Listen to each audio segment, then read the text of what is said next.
Alright, happy Wednesday mga katropa. Ayan, mayroon lang tayong i-flex na paborito nating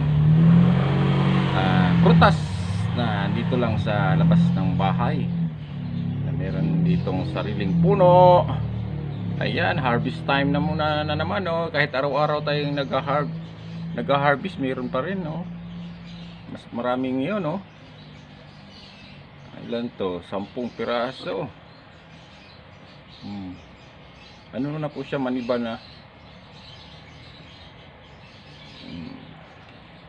Yan, sa mga mahilig ng bayabas, kain-kain tayo. Ayan, nagising na si Madison. Ay, ito. Tinatay ang ano. Isaksak mo muna para mabuhay yan. Isaksak. Ayan, chinilas mo. Alright. Mamaya kakainin na natin ito.